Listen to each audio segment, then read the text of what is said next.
What's good, folks? Family, friends, loved ones, enemies, frenemies, wizards, witches, muggles, mudbloods, people of Middle Earth to another episode of Disguise Coverage is the only show, podcast in existence that gives you an equal amount of blueberries in each muffin, and that is presented by the best pizza in Buffalo, New York, and that is One Pie Pizza. Find the online menu in the episode show notes, whether here on YouTube or whichever podcasting app or platform you are listening to this show on. I'm your host, Anthony Prohaska. Find me on Twitter at pro__ant. That's pro 2 ANT. In tonight's episode of Disguise Coverage, pretty straightforward episode based on the title, based on the graphic.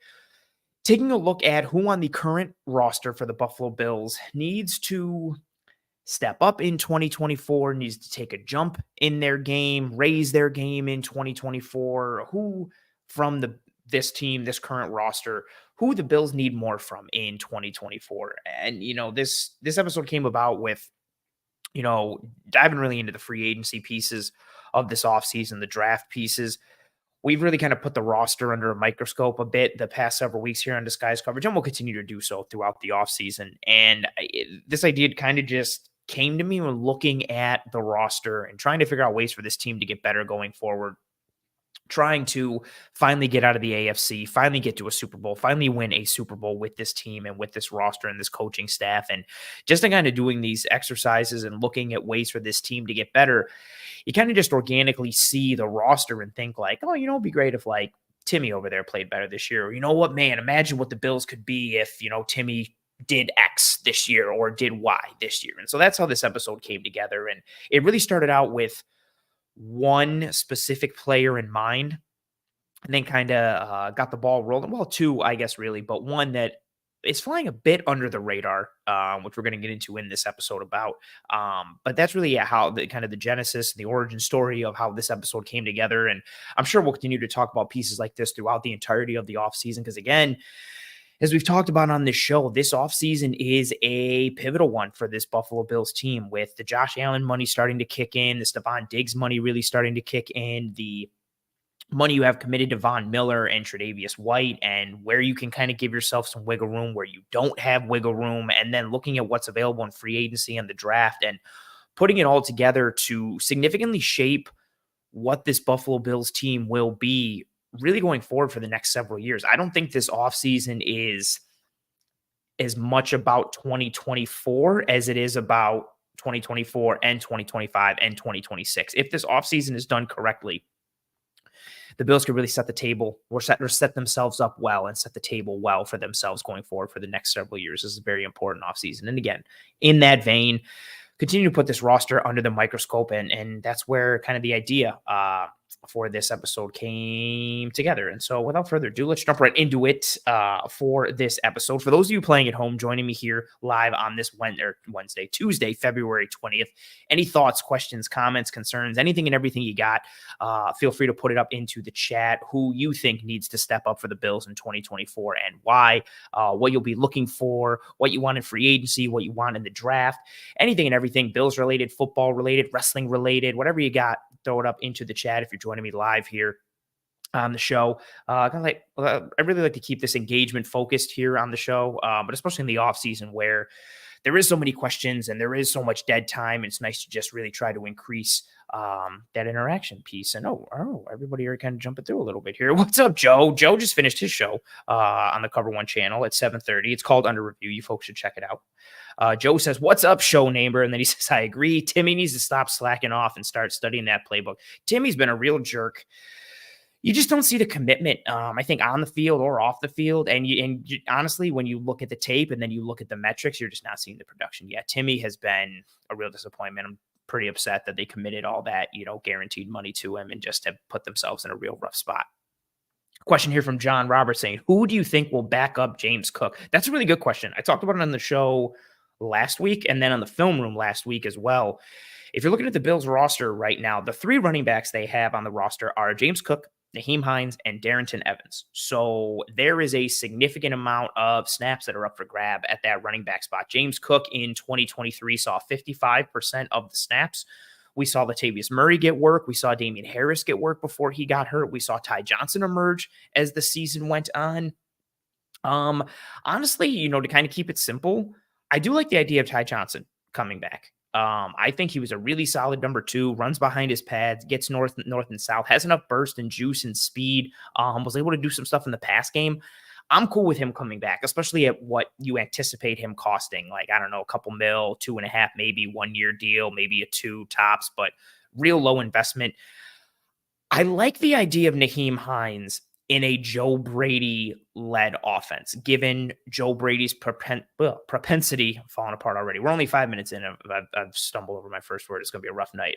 I like the idea of Naheem Hines in the Bills offense, in a Joe Brady-led offense, given his propensity for using running backs, especially in the pass game. I think Naheem Hines' skill set and the electricity and juice that he plays with, man, that could be really fun, like a really fun piece in this Bills offense. And even as a runner, he's not bad as well, right? I think he could be a solid number 2. The issue is what he probably costs for the Buffalo Bills. I'm pulling up. I've got so many numbers in my head right now, but I'm pulling up the positional spending for the Bills right now. I said it on last week's show, but I can't remember it. Yeah, so you're looking into Naheem Hines right now. He's got a cap hit this year of $5.48 million. If the Bills outright cut him and just get rid of him, if they only have a dead cap hit of 500,000 and they save 4.9 mil, 4.98. So basically you can save $5 million just by cutting Naheem Hines. I'd like to approach him for a pay cut. If not, I'm okay with him going bye-bye, unfortunately. But as for who I think backs up James Cook, if I had put my money on anybody, I think it's Ty Johnson. I think he earned himself another opportunity here. I don't think he's going to be a name that is too highly sought after on the open market. I think he liked the usage that he had here. Obviously, Joe Brady liked him. He was an afterthought on this Bills team until Joe Brady took over, and then all of a sudden became not a focal point, but a legitimate piece in the offense. They're running pony personnel, and he's blocking and doing some really cool stuff. So my money is on Ty Johnson, and I think that money will be efficiently spent. I also would like the idea of taking a running back in the draft. The Bills have so many day 3 picks. I love throwing a day 3 pick at a running back this year. Somebody who can be that RB3 and be RB2 next year. And I hate devaluing the running back position and talking about it in this manner, but you can honestly just take running backs. Like, it's kind of like a dart throw position nowadays where you just pick one out of the pile. And I don't know, you have like I would almost say like a 50-50 shot of them becoming like an RB2 or an RB1 for a team, just with how things continue to develop. So my money right now is on Ty Johnson. I think he does come back. I think they approach Naheem Hines for a pay cut. I just can't see Naheem Hines staying on the Buffalo Bills this year with a cap hit of $5.48 million. Like, him sitting there with a cap hit of 5.5 mil, knowing at best he's RB2. And again, for reference, granted, James Cook is on his rookie deal and he was a day 2 pick, but James Cook's cap hit this year is 1.59. So Cook basically has a cap hit of 1.6. Naheem Hines has a cap hit of 5.5. Like, I just can't see a world, given how strapped the Bills are and the maneuvering they have to do. I cannot see a world where Naheem Hines stays on this roster at 5.5. So he's either staying with a pay cut and Ty Johnson is coming in, or he's bouncing and Ty Johnson's coming in. Either way, I really think you're going to see Ty Johnson in that fold somehow, some way. And to your point, John Robert, yeah, they could restructure or extend Hines for a season if not cut. They could. There's multiple things they could do. I don't see him staying at that 5.5. Oh, like the comment here from Jeffrey saying AJ Dillon, if cheap, to pair with Ty Johnson. You know, I always thought AJ Dillon would click a bit more. I liked him more coming out of Boston College. I've had him every single year in fantasy. He's been like a goal line vulture at times whenever I've had Aaron Jones. He just has never seemed to click. I like him being as a true number 2. A couple years ago, he had a really good success rate in terms of short yardage conversion and some EPA metrics. I think he's worth a shot as well. Again, he's another running back that 1 year, 3 mil, 1 year, 3.5, maybe, depending on what you're looking at. It's really, again, a bunch of dart throws where you can make a case for a multitude of backs bringing in. And then given James Cook's skill set, then you start looking at, okay, like, what do we pair him with? Do we get a complementary piece? What kind of complementary piece do we get? How do we rotate? Things like that. But so it's one of the few positions on this team that need addressing, but can be addressed in like a fun, non-stressful way. Ooh, Titan coming in saying Groot has to step up. I wonder if he'll make an appearance on this show and on this list. That's fair. JG saying, Von Miller, that's who the Bills need more from. Is that too simple? No, it's not too simple. We're going to talk about Von at some point in this episode. Low blow here on the comments saying Stephon Diggs not to drop a deep pass again. Yeah, it was unfortunate that one of the most sure-handed dudes in the NFL dropped one in a big-time moment. I the moment says, I'm sorry, I the moment says, since the Williams, Darius Williams, Hughes, oh man, what a front four. Mario Williams, Marcel Darius, Kyle Williams, and Jerry Hughes, the old cold front. Since that front four, which I rated a 10, what score have you given the D line since the McBean era? Oh man, this is a really good question. I don't know if I can answer this off the top of my head. At their best, if you're giving them a 10, that if you're giving that cold front a 10, at the best, probably when Vaughn was healthy, that 2022 group, I would probably give like a 9, 8.5, 9, 8 to 9, somewhere in that range. Vaughn was cooking, Groot was cooking, Ed looked good, Daquan Jones looked good. I would give that grouping. Again, it was different. Like that was the cold front was more front four reliant, whereas the 2022 grouping had more rotation baked into it. But I would say that before Vaughn went down with the ACL in 2022, I think that group comes pretty close towards a 10. So probably like it's tough for me to say a group is like perfect. And I don't think that group was. I don't even know if I rate the cold front a 10, but since you're giving them a 10, I'll probably give that 2022 grouping before Vaughn went down. Yeah, probably like a solid 8 to a 9. Daniel saying Hines with a discount could be interesting situationally. Absolutely. Roy is all about a pay cut for Naheem Hines if he stays. JG says, do you think the Bills counter those heavier sets they struggled with at times with more 3 linebacker packages? So this is something, this conversation, not necessarily your question in general, but some of the narratives that are going out about this piece. The Bills were already starting to do this before all the injuries happened at linebacker. When Milano was healthy, they were bringing in Tyrell Dodson to be a third linebacker against heavier sets. So it'd be Dodson, it would be Bernard, and it would be Milano. And then even when Milano went down, it was Dodson and Bernard, and they would bring in Dorian Williams. And then even when things weren't looking great with Dorian Williams, what game was it down the stretch? They brought in Balin Spector as the third linebacker. The Bills were already starting to work in more 3 linebacker packages this year. They were not, granted, they're always going to be a nickel dominant defense. I don't see that changing anytime soon, but they were already starting to work in more 3 linebacker sets this year in 2023 before Milano went down. And then even after Milano went down, I think a lot of this conversation for a lot of people, not saying that this is where it stems for you, JG, but a lot of this conversation, I think, stems from the game against the Chiefs in the playoffs, them going heavier, and the Bills kind of really being put in a bind with what they had defensively, and then being run all over the place. And the conversation goes to 2 things. It goes to, man, AJ Klein is awful. Why wasn't Dorian Williams in there? And then the other side of that conversation is, why do they stay in nickel? Why not have more 3 linebacker sets? I think the reason they didn't in that game was just because how banged up they were at that position. The fact that they were, no disrespect to AJ Klein, the fact that they were starting AJ Klein in a divisional round against the Chiefs, considering he was ready to take his family on vacation like 4 or 5 weeks prior, is absolutely wild. Like that tells you how dire the situation was for the Bills linebacking core. I think if the Bills, obviously, if they're 100%, if Milano's good to go and Bernard is good to go, but even if Bernard was good to go, I think you see more 3 linebacker sets in that game against the Chiefs. I think you see more Bernard, Dodson, and granted, Dodson was banged up as well with his shoulder. But if Bernard was healthy in that game against the Chiefs, I think you see more Bernard, Dodson, AJ Klein sets. I think that's what you see.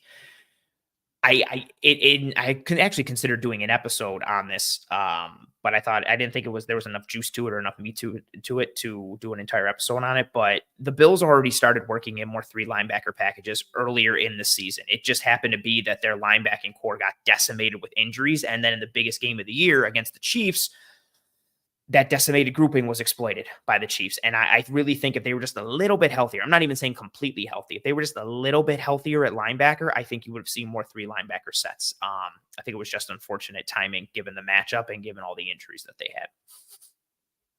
Ooh, Ned Flanders says Dorsey's offense was supposed to be difficult to learn.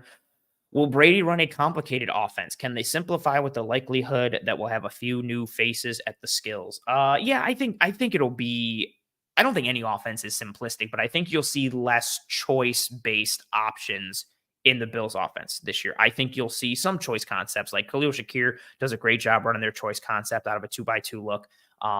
Had a lot of success this year off of it. I think you'll still see some choice elements. And let me backtrack too. Like, I think that's the reason Brady's offense was so difficult, is because there was so much read and react built into the route concepts and what they were doing offensively. It was very much like, okay, go out. If your guy does this, you do that. If he does that, you do this. Hey, Josh, this route concept over here can beat this coverage. This route concept over here can beat this other coverage. On the snap, read the coverage, figure out what side you need to go to. Now, there are advantages to that. Like when that works, it's indefensible. Like a true option-based, choice-based read and react offense, like a defense cannot stop, because you are literally running plays and running routes and concepts based off of what the defense is doing. So they're damned if they do, damned if they don't. But again, that you have to be really on point when you're doing that, like timing, reading what's happening, the accuracy of it, the receivers or the pass catchers and the quarterback being on the same page. I think that's where it was so complicated in that aspect. I think Brady's will be more streamlined. I think it'll be more of a progression-based offense, more of, hey, we're calling this play to beat this coverage. Here's your 1, here's your 2, here's your 3. This is where your eyes go. This is your outlet or your check down, so on and so forth. So I think Brady's offense will be more streamlined, I should say.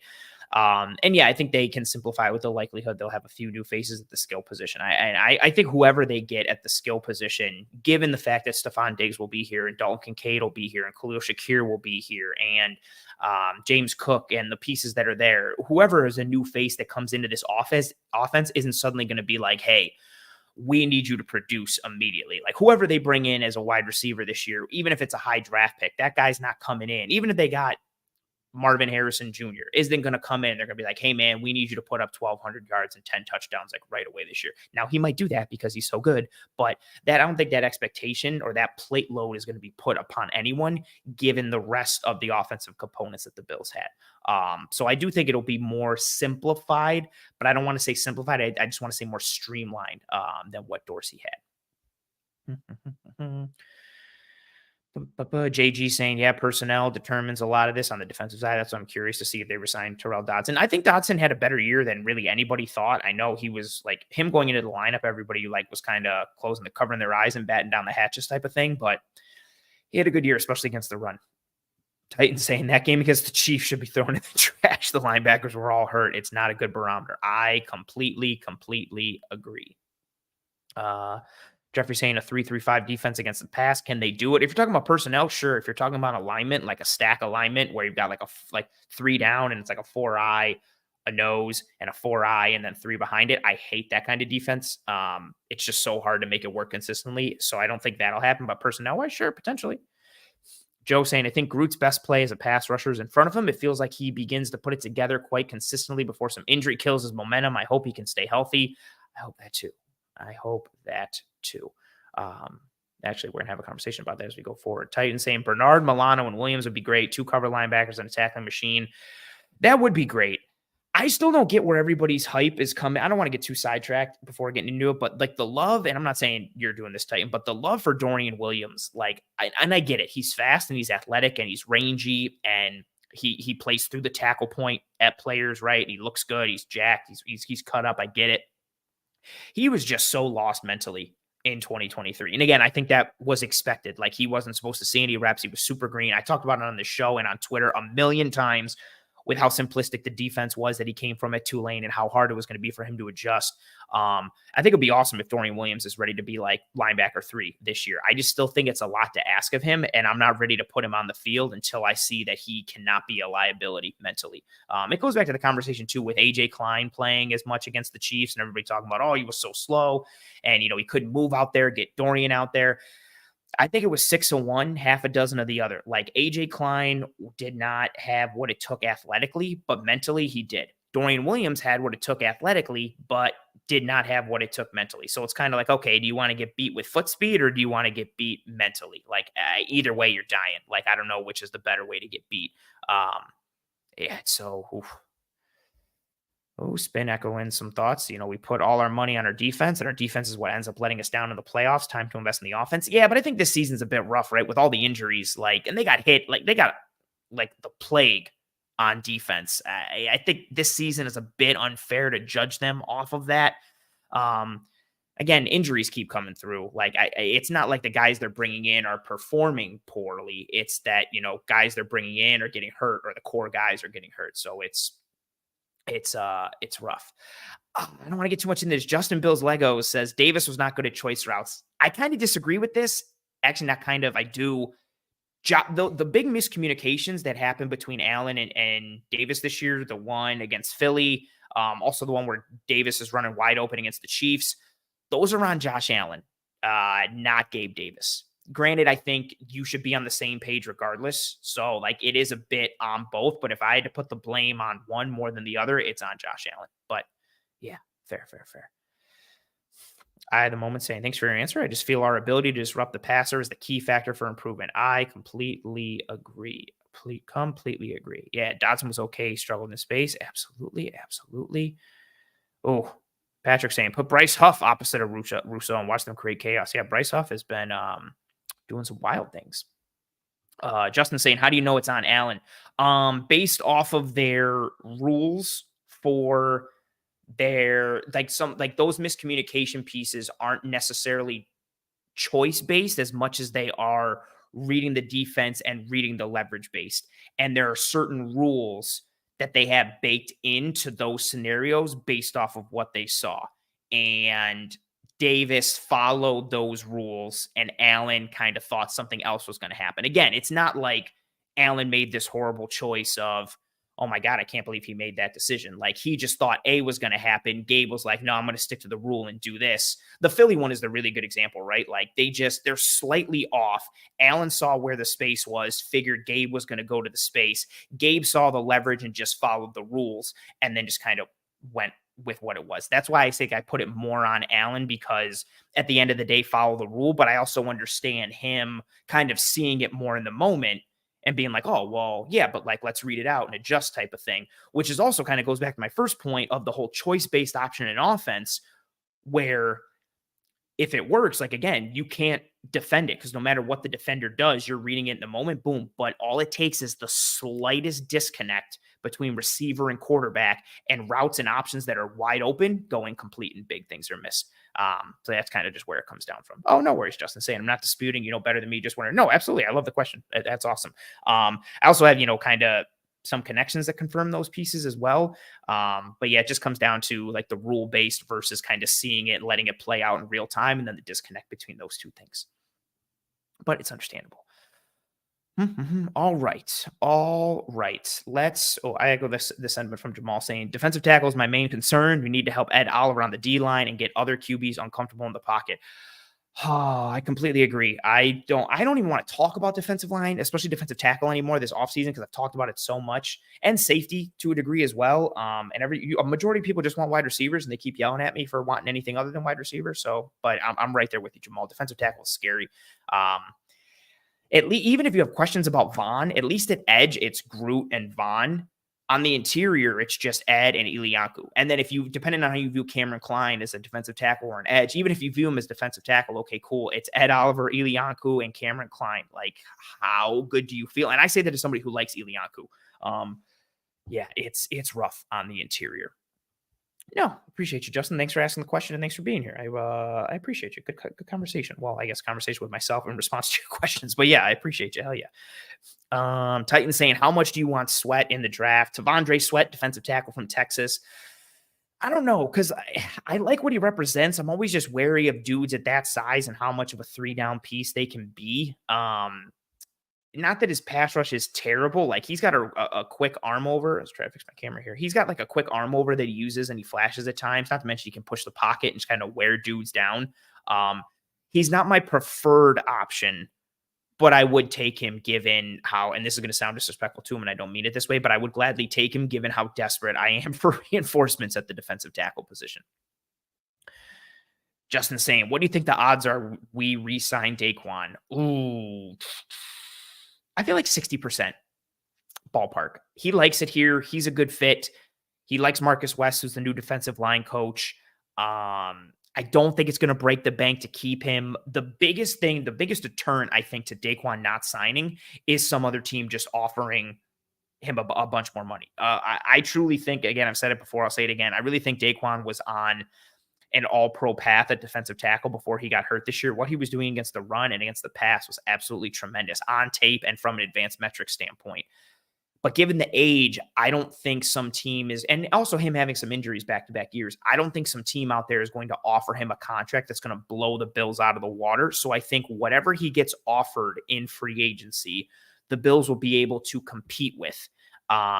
It's just a matter of, how much does some team outbid the Bills? Do the Bills care to match? But I think at the worst case, they're in the conversation. But given how much he likes the culture here, the team here, the fit, the city, the fact that they're a good football team, I think the odds are pretty high.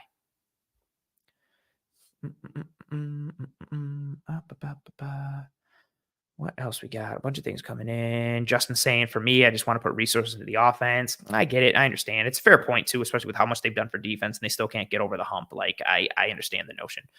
Jamal saying, thank you for answering the question. No, thank you for asking the question, and thank you for being here. I appreciate it.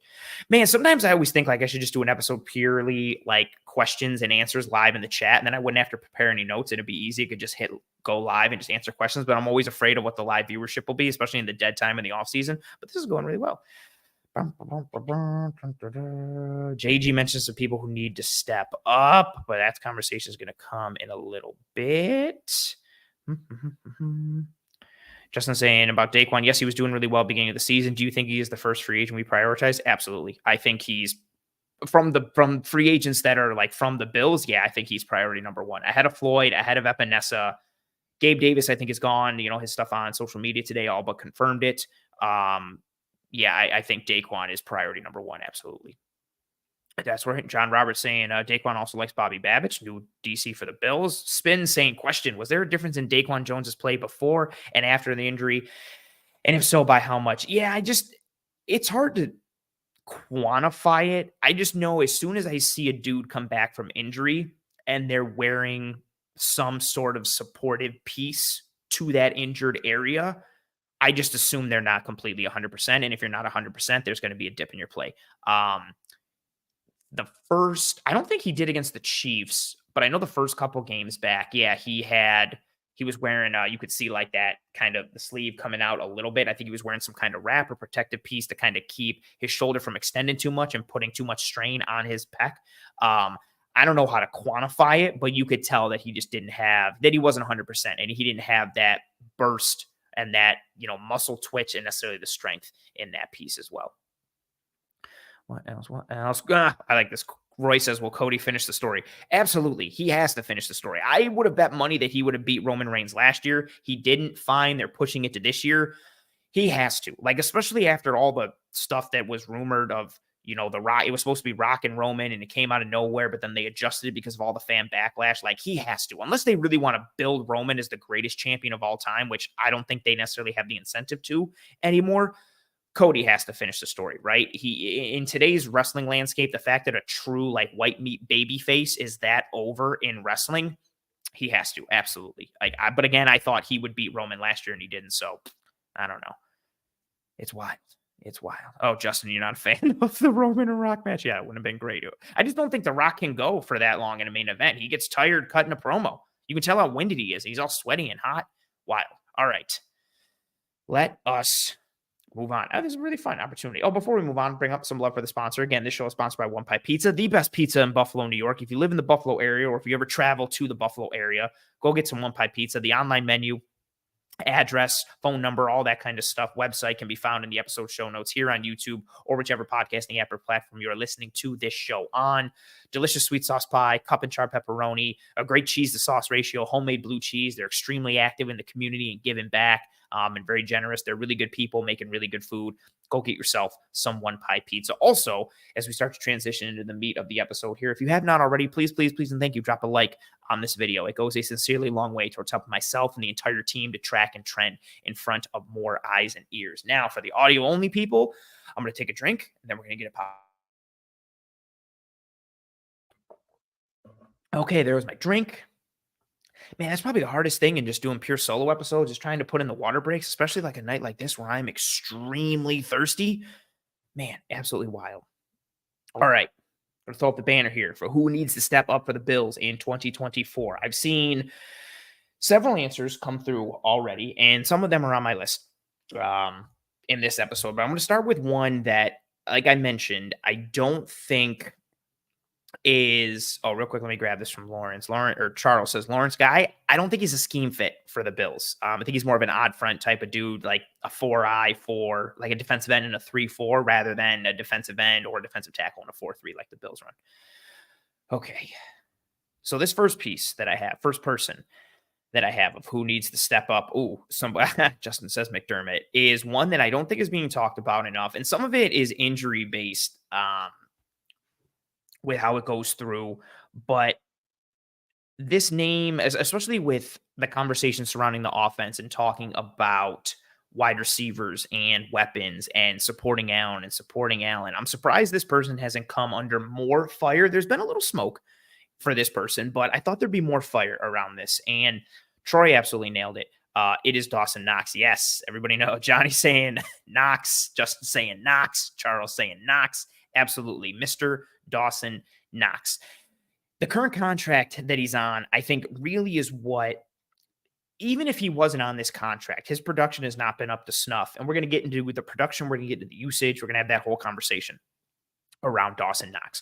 But the contract and the return on investment since he signed that 4-year, $52 million extension contract really puts a strain on him when it comes to, or puts extra eyes on him, puts him under the microscope further. So for his contract right now, Dawson Knox, total value, he's paid as tight end 7 in the NFL. Average annual value, he's paid as tight end 9. And total guarantees, he's paid as tight end 7. Now, the tight end landscape isn't necessarily loaded. I think there's a fair, probably, I don't know, top 5, top 6-ish of who the tight ends are in the NFL. But when you look at, like, let's look at it from a total value standpoint. Again, where Dawson Knox is sitting 7th. Ahead of him is George Kittle, TJ Hawkinson, Travis Kelce, Dallas Goedert, Mark Andrews, David Njoku, and then there's Dawson Knox. Behind him are Darren Waller, Cole Kmet, Evan Ingram, Taysom Hill, which is funny that he's classified as a tight end, Hunter Henry, Kyle Pitts, who is still on his rookie deal, Logan Thomas, CJ Uzama, Will Dissly, Hayden Hurst, Josh Oliver, Tyler Conklin, and then going down further with more rookie guys and guys on second deals. And so it's not like he's grossly overpaid because there's another like 4 or 5 tight ends that are better than him, but just given where he sits, what his contract standing is, again, paid total value tight end 7, average annual value tight end 9, total guarantees tight end 7. And then what's also rough is when you look at what his contract situation is in terms of the amount of money that is committed to him and where that slots in for the Bills. He has the 5th highest cap hit in 2024 for the Buffalo Bills, behind only Josh Allen at 1, Stephon Diggs at 2, Von Miller at 3, Deion Dawkins, and Trey White. Now, there's been injuries to Trey and Von Miller, which complicates obviously that top 5 a little bit.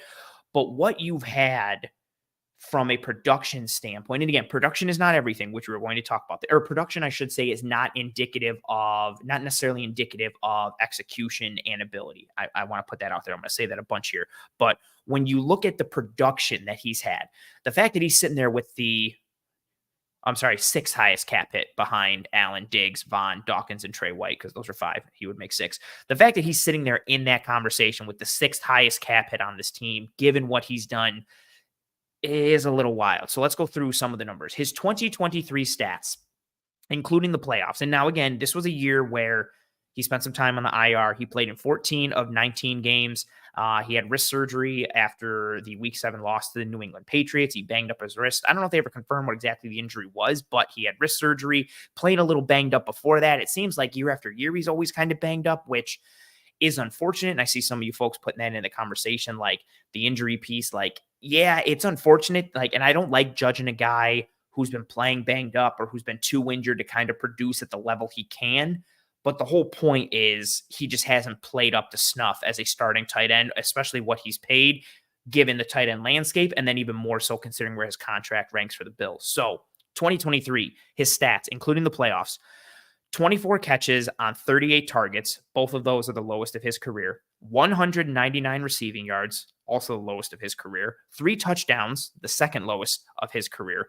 He didn't have a game all season with more than 3 catches.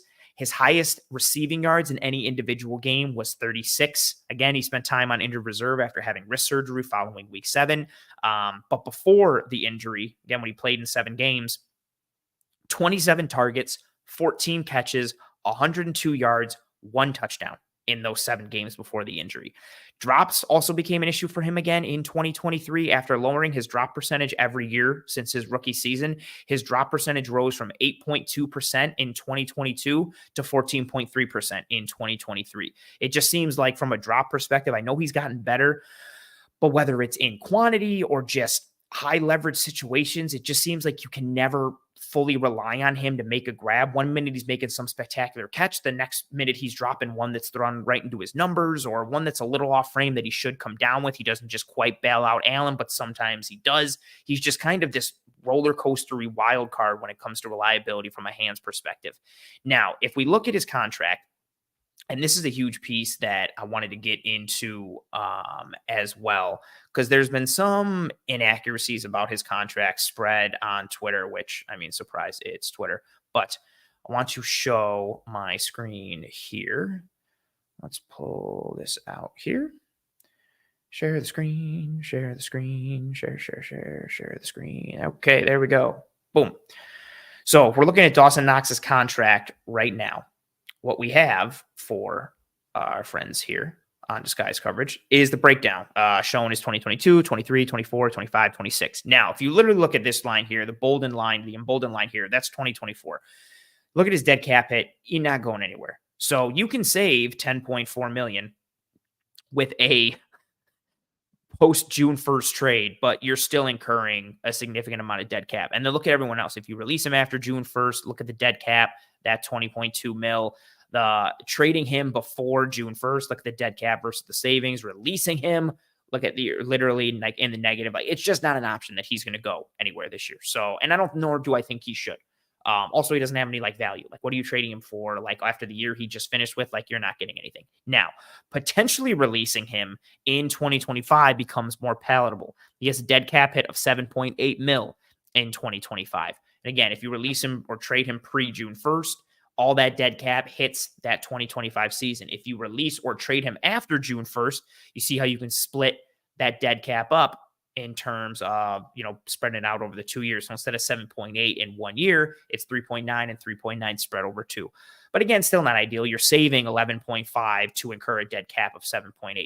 2026 is really where the true benefit or the true out is, despite the fact that Spot Track is telling you there's potential out in 2025, which again, I guess there is, but the dead cap is just more significant. Look at what you get in 2026. You could cut him or trade him before June 1st. Dead cap is basically 4. You save 12 mil. If you release him or trade him after June 1st, same exact thing. So if they decide they want to cut bait in 2026 via trade or release pre-June 1st, post-June 1st, it does not matter. They only have a dead cap hit of about 4 mil, and they have a savings of about 12. So I don't think he's going anywhere until at the earliest 2026.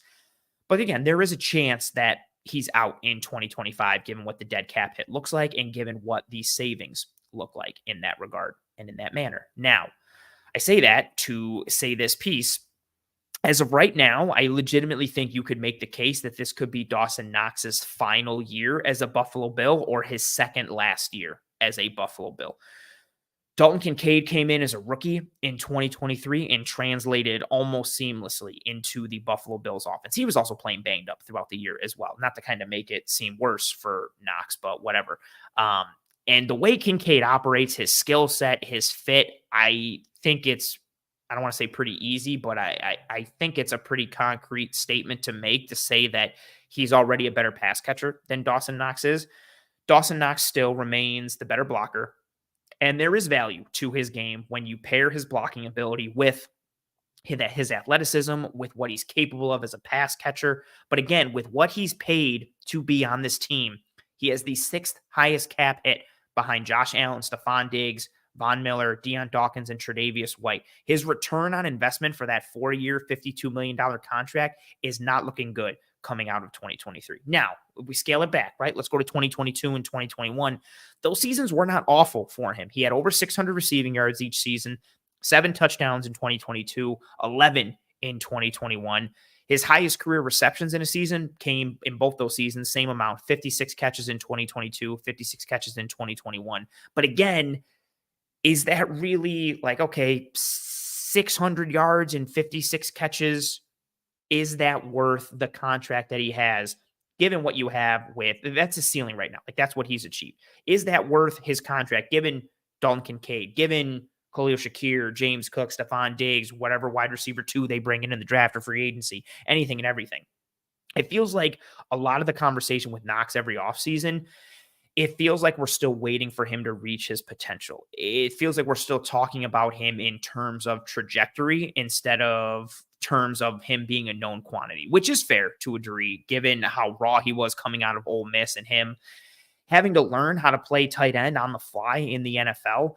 But at a certain point, unfortunately, it just has to come down to the brass tacks of it, and he has to start producing relative to his contract. Now, like I said earlier, schematics definitely come into play. I was a loud voice in the 2022 season in terms of him being open more than he was targeted. And I think a lot of that came down to Josh Allen. Like, he'd be open underneath and Allen's going elsewhere. Now, some of that is tied to the Dorsey offense. Some of that is tied to Josh Allen's injuries. Some of that is tied to what the defense was doing to force the ball into certain areas and force Allen to make low percentage throws. But he was open more than he was targeted in 2022. So again, like I said earlier, production isn't always indicative of execution or ability. But either way, something needs to turn in 2024 for Dawson Knox. I think there are parts of his game where he as an individual needs to see improvement. Again, I know his overall drops in terms of quantity weren't bad last year with 4, but that drop percentage being 14.3, it just seems like even though he's gotten better, there's still that inconsistency. And even in the years where his drop percentage was lowering, which he did every year after his rookie year, there'd be a big third down that he'd drop, or, a nice completion downfield that would hit him right in the midst and he'd drop. It just seemed like it was never holistically complete or there. So again, either way, something needs to turn for him. His hands are an issue still. I think the route running for him, and tying this into him still not completely using his athleticism and size to win in his route stems or at his breaks. I still think he could do a better job utilizing his size, his frame, and his athleticism to win more than he does. And then along with that, just him needing to be featured more in the Bills offense. And that's where a lot of the conversation starts to shift when you start to really put him into terms of where he fits on this offense. So much of the conversation this offseason has been around wide receiver 2 and getting a wide receiver, getting a wide receiver, getting a wide receiver. And, okay, if the Bills should trade for Rome Odunze, man, I really want Jalen Polk. Man, I really want the Bills to trade up for Neighbors. Man, I really want Brian Thomas or Troy Franklin, any of these receivers in the draft, or again, going into free agency, man, Curtis Samuel. Oh, it'd be awesome if the Bills could get Michael Pittman Jr., so on and so forth. So much of the conversation has been on getting a wide receiver 2. But on your roster, you have Stephon Diggs, you have a first-round receiving tight end, and then you have the 7th highest paid tight end in football who has the 6th highest cap hit for your team in 2024. Yes, you do need a legitimate wide receiver too, but you should be in a better conversation from a weapon standpoint than you are, considering Diggs, Kincaid, Knox, and then the emergence of Khalil Shakir and in James Cook. And then factoring that all in terms of a weapon standpoint and who's getting the ball standpoint, Knox seems to be consistently left out of the conversation amongst fans and even like content. And I think that says a lot. And even just for everybody who's, playing at home in the chat here, where do you rank Dawson Knox in terms of guys on the offense you want having the ball? I'm not just talking about a pass catcher. I'm talking about in general, like as a runner, as, because factoring James Cook in this conversation, pass catcher, running the football, anything and everything. Where does Dawson Knox rank for you in terms of guys on the offense you want having the ball? At best, I feel like he's 4th, but probably 5th. You've got Stephon Diggs, Dalton Kincaid, Khalil Shakir, and then is it Dawson Knox? Or is it James Cook and then it's Dawson Knox? Because again, I'm not talking just receiving. I mean purely getting the ball in some form or fashion. Who on the offense, aside from Josh Allen, do you want the ball to be in their hands on the offense? Because again, in that sense, I think Cook is ahead of Knox. So at best, Dawson Knox is 5th. And that is without adding any wide receivers this offseason. And depending on who they add, does that push him down even further? See him even some of the see Pickens to Buffalo saying 5th. I at the moment say mid-tier option. Jeffrey saying 5 to 6. Pickens saying Cook over him. And so again, that's that kind of conversation, right? If he's already the 5th option or the 6th option, for me, again, I think he's 5th. I'd rather get it to Diggs, Kincaid, Shakir, Cook, and then Knox.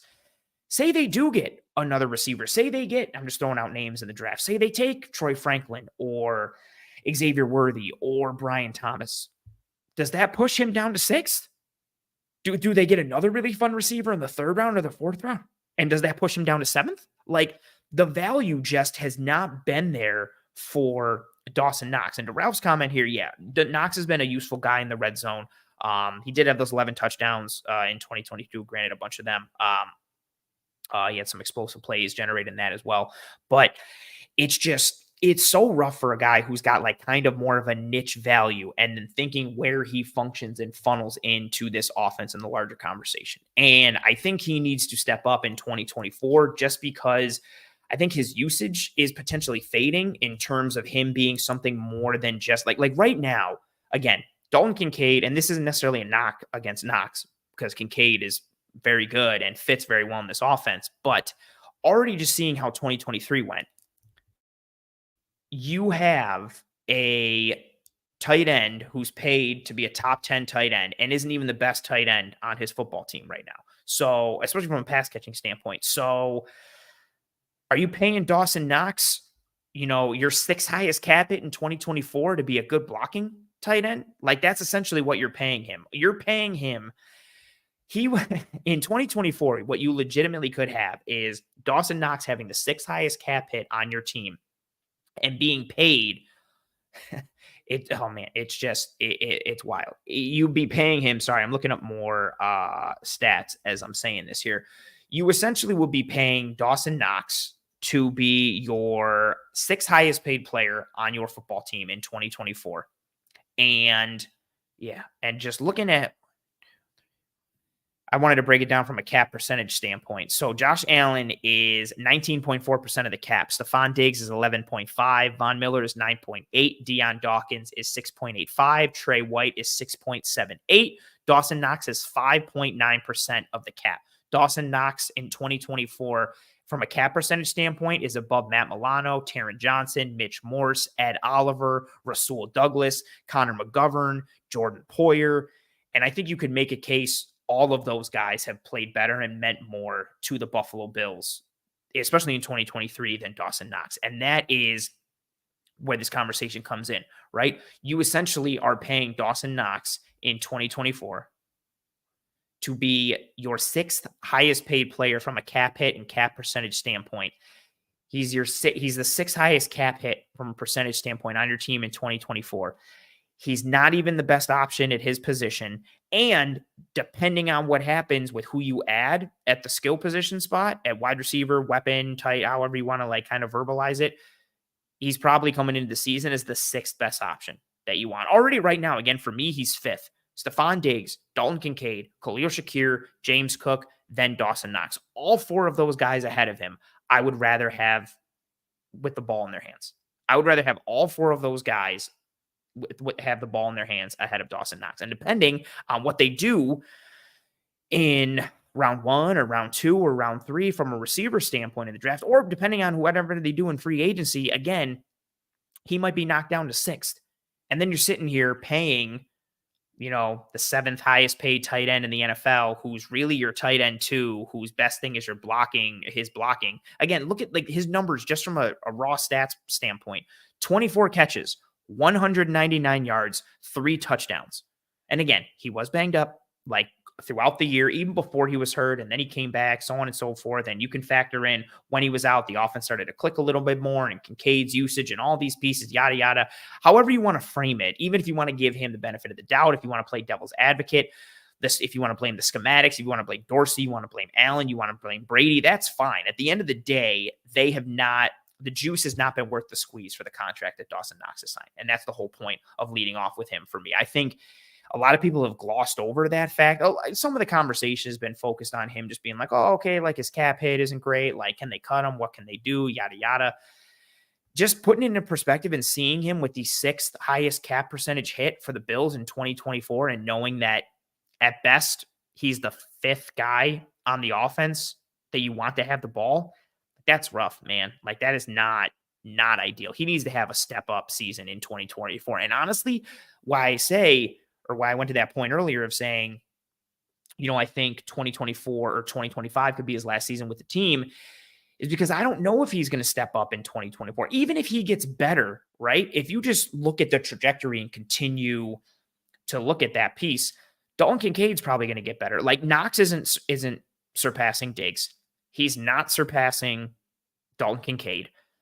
I guess maybe you could say, I know people aren't probably going to because, he's the kind of flavor of the month at this point in Khalil Shakir, but I don't think people are going to put Khalil Shakir behind Dawson Knox.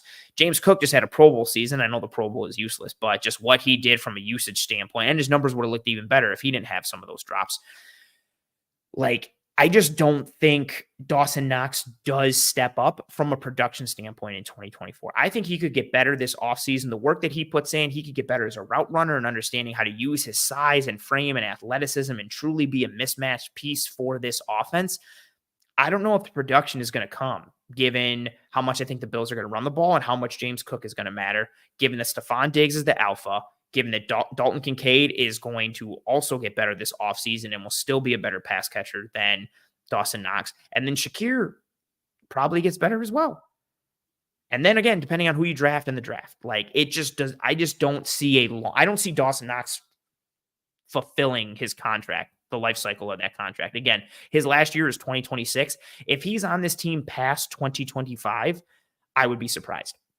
Or past 2026, I will say that. Like if he sees out the true lifespan of his contract, I think there's a chance he gets clipped in 2025.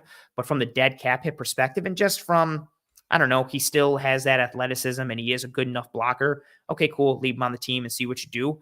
I do not think he sees that 2026 season, given the production that he's had thus far and just what he's been and meant to this team, which is unfortunate for him. And maybe somebody else taps into it, but he'll be 28 in November. And at that point, how much do you keep playing that ceiling and trajectory game with him? Like, how long do you continue to be able to say, yeah, but he's so raw and his ceiling is ceiling. Like how long do you keep saying that? Do you say it until he's 30? Do you say it until he's 31, 32? Like I'm genuinely asking. Like it just does not seem like right now things are built to click for him. I think his best chance to succeed and step up for this offense is from a specific usage standpoint, to become a true red zone weapon and threat, to be that guy who, maybe only finishes with 30 catches on the year, but he's got 10 touchdowns or 11 touchdowns or something like that. And again, I still don't think that's the best usage for what his cap hit is going to be in 2024.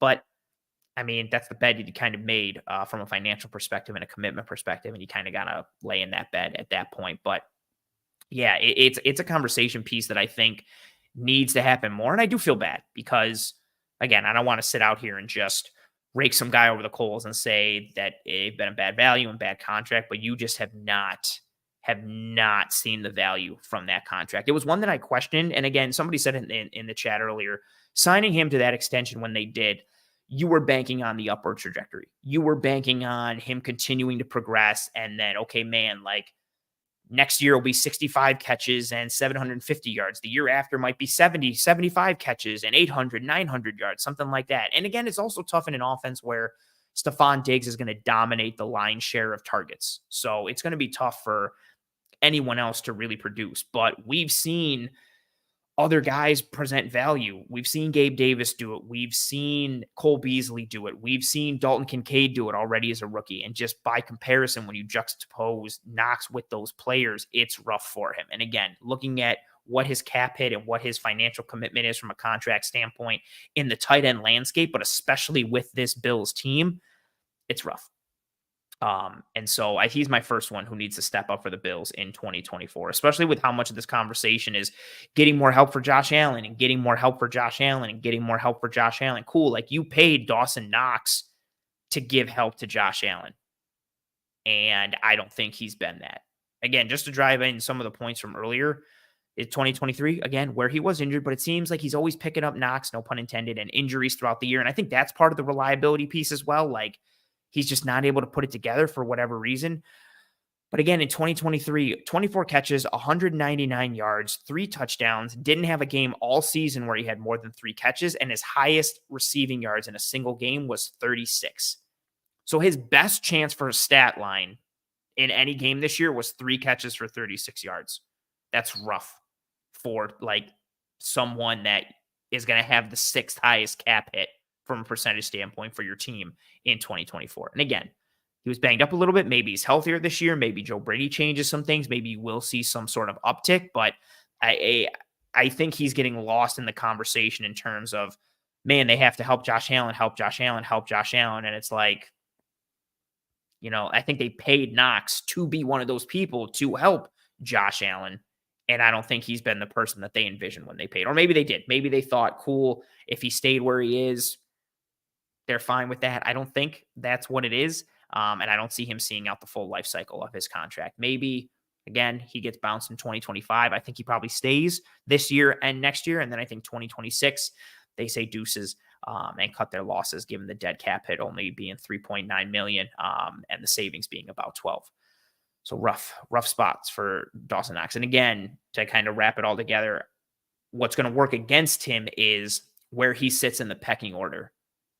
Again, from that conversation piece of who do you want to have the ball in their hands. He's behind Diggs. He's behind Kincaid. He's behind Shakir. He's behind James Cook. So he's 5th in the pecking order. How much can you really produce as the 5th option for touches in an offense? Like, what is the ceiling at that point when you're not the number 1 pass catching option at your position, and where you play a position where the only way to get the ball is to catch it, and you're not the number 1 pass catching option at your position, and you're 5th overall in the touches pecking order? Like, how do you produce those numbers? How do you see that return on investment? And, Jamal says you can use Knox to help block. Absolutely, you can. Like, you can use him to help block. You can leak him out on stuff, take advantage of his skill set and what he's able to do. But that goes to my point, right? Like, you have the 7th highest paid tight end from a total value standpoint.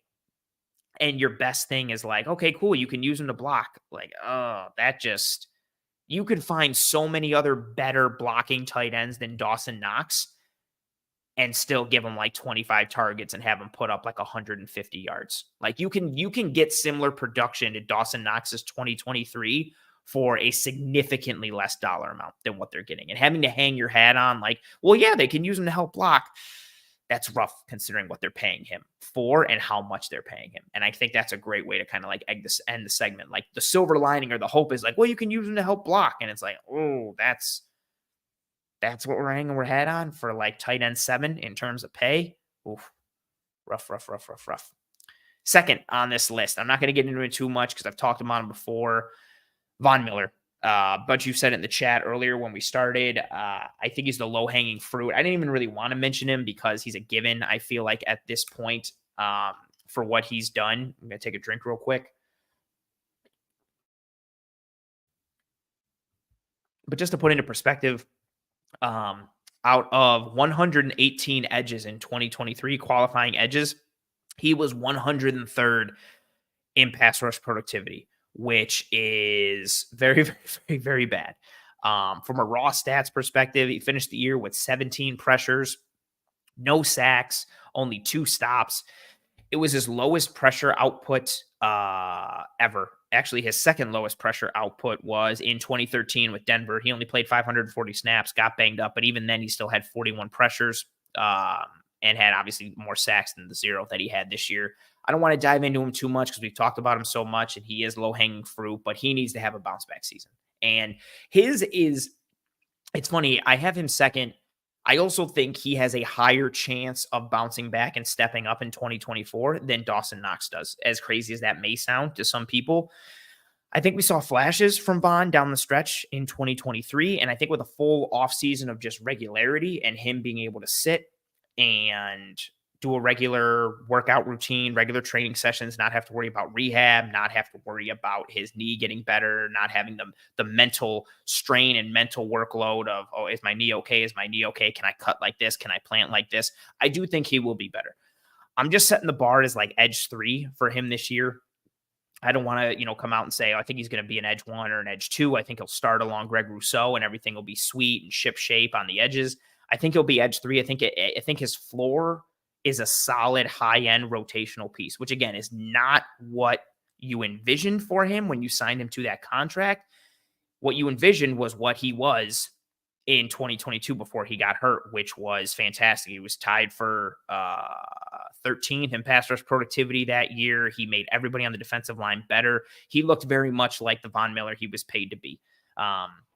That Chiefs game is a great example of it, especially towards the end of what they used him to do to disrupt Mahomes and flush him out of the pocket. It's unfortunate that the injuries kind of set him, not even back, but kind of derailed him significantly with his tenure in Buffalo. But I think Von has a solid chance to bounce back. And when I say bounce back, I just mean be a producer and a contributor on this team. I don't think the fair expectation is to expect him to be back to what he was in 2022 before he got hurt, but I think he will be a contributor on this team. I think he'll flash more. I think you'll notice him more. I think he'll get more quality reps in the rotation in 2024. Again, I don't want to dive into it too much because we've talked about him a bunch on this show. We talked about him in season. We talked about him in the off season. Like, I don't want to keep drilling home on Von Miller, but he needs to have a bounce back season, and he needs to not even just bounce back. He needs to step up. The Bills need more from him in 2024, given how dire it is on the defensive line and the lack of bodies they have signed for 2024. Next up on the list, some of you already mentioned it in the chat. Greg Rousseau needs to step up in 2024. The Bills need more from him in 2024. And I don't say this in necessarily a negative way. I think Rousseau being on this list for me is probably the most unfair of everyone listed in the episode tonight. My thought for him stepping up in 2024 and the Bills needing more from him in 2024 isn't necessarily because his 2023 was bad, like it was for Knox, like it was for Von Miller.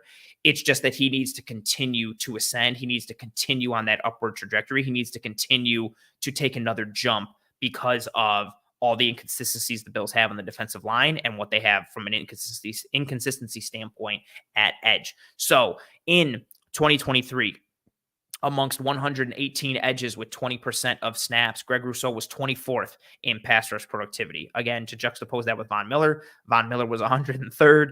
Greg Rousseau was 24th. And this was also with Rousseau playing a good chunk of the year with that banged up right foot or ankle. Like, he wasn't 100% healthy. You could see him kind of laboring and gutting through it at times. But he finished the year 24th in pass rush productivity in 2023 amongst 118 edges. That's regular season and postseason.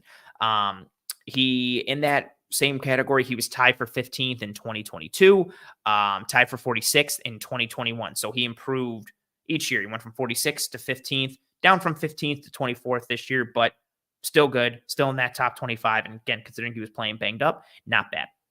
His sacks did go down this year. He had 4 sacks in 2021, 8 in 2022. We really saw him have that significant impact from Von Miller playing on the same defensive line. Everybody's metrics went down once Von went down in 2022. Rousseau kind of stabilized a little bit, and AJ Epinesa went up. But we saw the sacks go down this year again. 4 in 2021, 8 in 2022, 5 in 2023. Again, he's not playing bad. He didn't have a bad 2023. I'm going to continue to say this because I think with how we spoke about Von Miller, with how we spoke about Dawson Knox, both of those guys underperformed in 2023 and need to have bounce back seasons in 2024 or step up seasons in 2024 that have more to do with their poor performance from 2023. I do not think Group poorly performed in 2023. He's not bad, doesn't need a bounce back season. I just think he needs to take another jump. He steadily made progress each season. It would be nice to see him continue to get closer or achieve more of that all-around number one edge type of production. I think he's been a very strong 2 thus far in his career. He's been a true number 1 as far as a run defender. And for his run defense numbers, they've been absolutely tremendous. Again, this year, he was tied for 23rd in stop percentage amongst 122 edges with at least 20% of the snaps in the regular season and postseason. He was 32nd in stop percentage in 2022. He was first in stop percentage as a rookie. And again, for those who don't know, a stop is a play where a defender makes the tackle and the location of the tackle makes it a successful one for the defense. So on first down, if you make the tackle and the offense gets 45% of the way to a first down or less, second down, if they get 60% or less, and on third or fourth down, if the offense doesn't get a first down at all. He's been a premier run defender since he was a rookie. I think he's been a true one as a run defender all around, paired with the pass rush game. From an efficiency standpoint, I think overall he's been like a high end too. But the pass rush pop, again, you see it there from an efficiency standpoint. You see it in pass rush productivity where you're like, oh, okay, like he's efficient, like he's top 20. Okay, he's impacting the quarterback, but he's not necessarily getting home. You're not seeing that sack production there consistently. That's where you need to see him take that jump. You need to see him get to a spot where he is more of a true all-around one. Now, he doesn't have to be a top 15 or a top 21. He could be a low tier one. You just need to see that next jump because, again, I'm not going to, we talked about it in multiple episodes already. This defensive line needs help this offseason, considering they only have 6 guys under contract, and those 6 are not all starting caliber players. You have questions about Von Miller. Ed Oliver needs help inside. Like everything is a question mark on the defensive line aside from Greg Rousseau and Ed Oliver. I think Ed Oliver started to reach more of his ceiling this past year. It was unfortunate that he disappeared in the playoff game against the Chiefs and got worked by Joe Thuney, but Ed Oliver is a very solid impact player on the interior of that defensive line, and Greg Rousseau is as well against the run. We need to see more of that same level of impact for Greg Rousseau as a pass rusher. He needs to be more of a guy in terms of his pass rush ability that is a force on his own, not because it's like, well, you know, they got Von Miller outside and Von Miller has that gravity. And so now it's benefiting Greg Rousseau. We saw a much different Greg Rousseau with Von Miller versus without. We need to see that impact be a little less. We need to see Greg Rousseau be able to swim more on his own as a pass rusher. And I think that can happen this year. He's super smart. Eric and I had him on the film room earlier this year. You hear him break down the science of pass rushing. And like, he's not just somebody with really long arms and, you know, he's strong and he's got good length and a good frame. And so it makes him successful. Like he's got long strides. He has a really high football IQ and you hear him just speak at interviews. He usually doesn't talk a bunch, but when he does, there's meaning and purpose behind the words that he says. When he talks about what he works on and why he works on it and what his goals are, he has a very high football IQ. And again, having the long arms and the traits and the frame and the skill set helps as well. So I do think he will make that jump, but he does need to step up for the Bills in 2024. And I put him on this list as a guy who the Bills need more from in 2024 because of the question marks on that defensive line, especially if you're just looking at edge, right? If you're just looking at that position right now from a pass rush standpoint, he's been more of a Robin than a Batman. He needs to be more Batman. And when you look at 2024 with how much in flux that edge grouping is, where does Von Miller slot?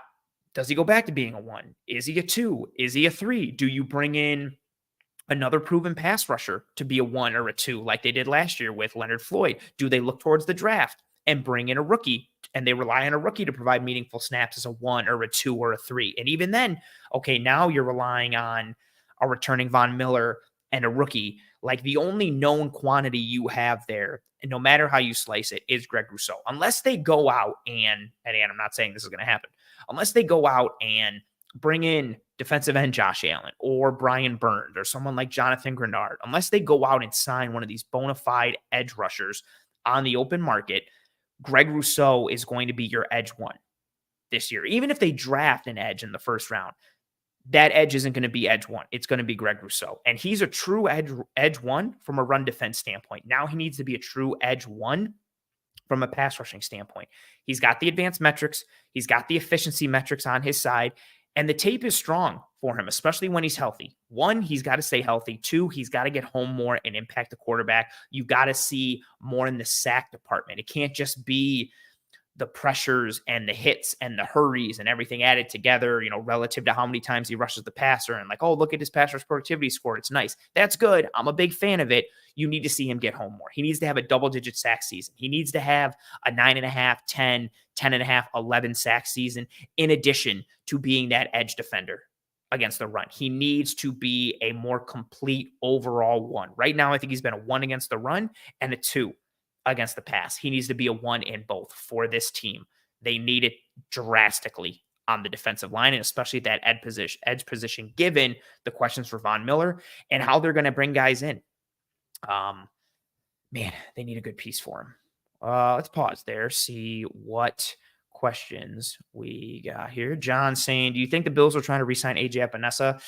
He's a weird one. I don't know what he's going to get on the open market. I could easily see him coming back, and I could easily see him getting too much money than the Bills are willing to pay, and he goes somewhere else as a high 3 or a low tier 2. I really think it's 50-50. I truly don't know which way to call it. I, the moment, says, can Greg Rousseau play inside more? He can, but in order for him to play inside, you need to have guys on the edge that can impact the quarterback. Like, the only reason you're kicking Greg Rousseau inside is because, well, maybe you just like the matchup advantage. So you could kick him inside just because you're like, hey, we think on third down, him versus this right guard, matchup advantage, we're doing it. But you also need to have a quality edge 2 and a quality edge 3 behind him to be your 2 edges while you kick him inside. So that's kind of that trade-off a little bit. Like, he can play inside more, but then you need to have somebody capable ready to step in his place on the edge when you kick him into the inside. Sweep saying, I thought Joe Tooney was injured. He was out for Baltimore in the AFC Championship and out for the Super Bowl, but he played against the Buffalo Bills. I don't know when. I think he tore his pec or something in his shoulder. I don't know if he did it in game or before or what happened. I don't know if he gutted through it, but he played against the Buffalo Bills in the divisional round, and he had Ed Oliver to torture chamber for the majority of that game. It's disappointing. I was waiting for somebody to make this joke. Sweep Swap saying, imagine if Josh Allen joined Josh Allen. I would actually hate it because the film breakdowns, like, I would have to constantly say which Josh Allen I mean, and people are going to have to, like, look at a clip on Twitter and then look to see if it's defense or offense. But from an on-field production standpoint and execution standpoint, schematically, man, it'd be awesome.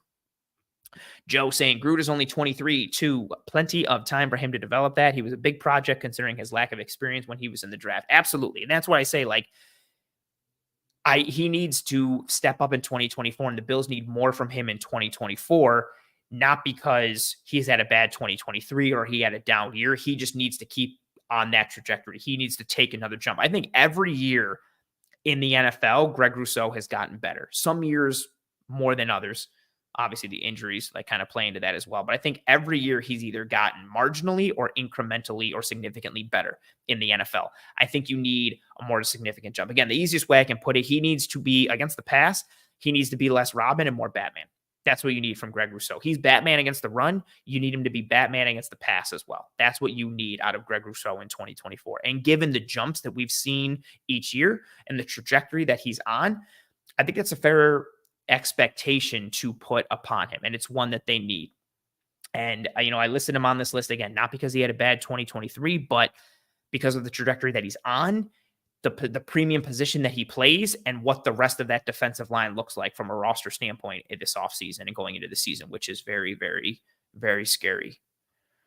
Whew.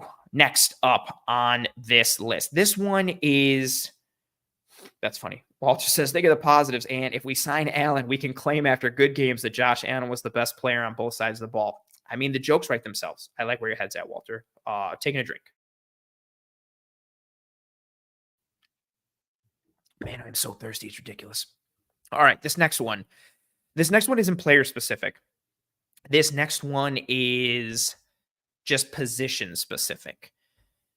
And I think the Bills need more from the wide receiver 2 position. So again, who do the Bills need more from? This one's more of a what the Buffalo Bills need more from. They need more from that wide receiver 2 position. And I say this as a person who was a fan of Gabe Davis and his skill set and what he brought. That being said, I think you need more from that wide receiver 2 spot. Dalton Kincaid ended up being, he's a tight end, but effectively as a pass catcher was receiver 2 for the Bills this year. He was second on the team with 81 catches. Again, regular season and postseason, second on the team with 81 catches, second on the team in yards with 777, and also second on the team in targets with 101. I think that's awesome. Like, he can still be your number 2 target.